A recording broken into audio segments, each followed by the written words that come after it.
All right, so something I don't talk about too much is how I love clouds. I love clouds. I love storms. I love to watch clouds. I love to watch storms. I think they're beautiful. I think that it is that disastrous portion of weather that is just really amazing. People who like sunny, clear days, I don't understand them because it's just very bland, right? But storms are so beautiful. But recently here, in the Springs, in Colorado Springs, because I've lived here for a little less than half my life, but Colorado Springs has had a shift in the weather, right? The temperatures have changed, and to me, it seems like that border, where storms were on our eastern side, it's moving closer and closer to Colorado Springs. I think last year we had 3 tornadoes to the northeast of town, and I've been saying for a while that with the clouds I've seen, that Colorado Springs is going to be hit directly by a tornado. It's going to happen. If not this year, I think that in the next couple years, it's a possibility.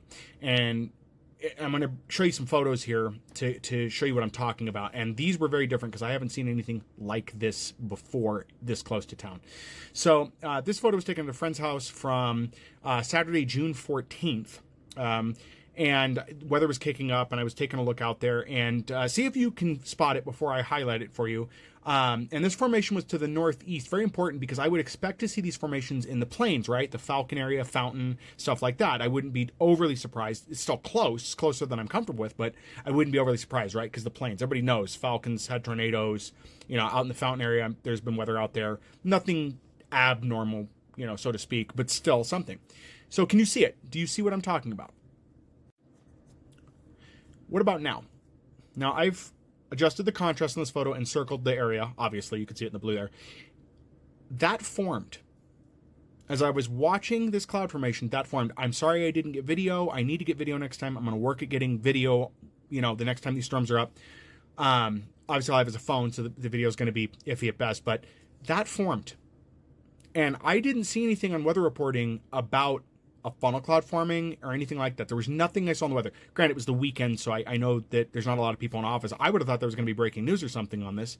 And to put this out there now, if anybody knows a meteorologist to be interested in seeing this content, please send it to them. This is not my usual content. I just wanted to do this because I had the photos and felt it was important. But that, to me, looks like a starting of a tornado. And the surrounding clouds as well look very interesting for what's there. So I'm going to show you some other photos I took on Sunday, because these were taken on Saturday the 14th, Saturday, June 14th, 2025, just to get the date documented here. The next ones I'm going to show you are from Sunday. So again, this shot is from Sunday, June 15th, 2025. I had to put the dates down because I kept getting them mixed up, but this formed. You can see kind of in the center there's stuff. I'm not saying an opening like rotation trying to form, but there's like a little tendril in the center there, but this did have rotation. I have a video, if you time lapse it, you can see where it's trying to rotate, but it keeps getting disrupted. And I think it's because as I understand, the mountain provides a downdraft of cool air that disrupts these kind of weather patterns. And that's why we generally don't see tornadoes in Colorado Springs. Now, this formation is southeast towards like Fountain or Falcon in that area. So again, like I said prior, I'm not surprised that it formed out there. It's just seeing it this clearly and this close was what was surprising to me. Now I know these formations, both of them that I'm talking about already, are still probably miles off, right? Because clouds are never right on top of you right there. When you're seeing this, it's a few miles off. Let me pull up the other picture here and I'll show you what I'm talking about. Again, same day, same direction. This is Sunday, June 15th, 2025.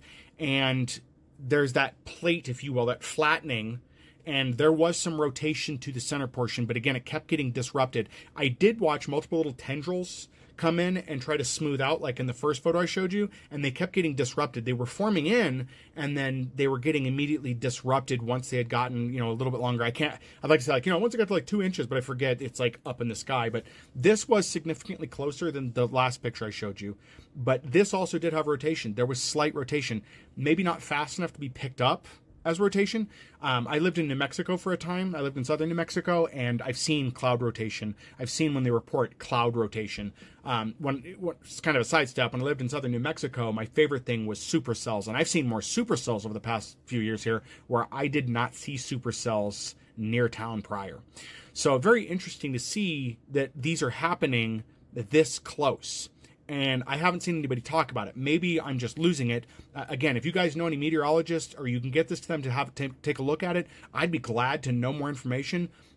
But I do have a suspicion that we're going to end up with a tornado in the center of Colorado Springs, again, if not this year, in the next couple of years. Now, I could be completely wrong, and if I am, that's fine. That means nobody got hurt, there was no damage. But I think the boundary line of where storms happen has shifted due to climate change, and that the line that used to be East Plains, Colorado Springs, or Colorado, is no longer the boundary anymore. I think that with the temperatures changing, especially when we're getting 90 to 100 degree days here, and we're getting these more violent storms, I think we're in for some really, really violent weather. It's going to be beautiful to see, but at the same time, I don't want my house to be hit by a tornado. But these things I don't think can be ignored. And again, I would love to hear a professional opinion from a meteorologist on this that's familiar with the Colorado Springs area. Obviously, if you're a meteorologist and you have, information to provide here, let me know. But if you're more specific to Colorado Springs, have been here, like where's, Brian Bledsoe, I don't know how to contact him. I don't have Facebook anymore, but I know he'd go wild over some of the stuff. That man loves weather. I've seen him get excited about weather patterns. I don't know if he's still doing weather or not. I mainly get my weather off of the web, and I don't see his face there too much anymore. So I think he left the news. I don't know. But anyway, whoever can tell me more, that'd be great. Sorry for the long video, but I'm just excited about this. I think it's neat. There was rotation in each of the photos that I have displayed to you guys. Slow rotation. Again, it kept appearing to be disrupted because of the downdraft from the mountain. And I am familiar with, there's kind of a cylinder in these storms of air that gets downdrafted. In supercells, it's like a diagonal cylinder in most cases. As I'm trying to pantomime something. Let's try this. It's a downward cylinder. This is not working either. And it pulls in cold air from the top and hits that warm air at the bottom, and that causes a disruption. It causes spin. I watched a meteorologist explain that we get different types of tornadoes here because they start from the ground, almost like dust devils, but this does not track with that, in my opinion. This feels like something different, something that does not belong here, that belongs more easternly to the country, not here. So anyway, let me know what you guys think. If you guys are getting pictures, why aren't you making videos of them? Get them out there. Get them posted on TikTok and other places so people can see them. If meteorologists are collecting these, get them to them. I'm going to try to get more video because I would have much rather had this as a video.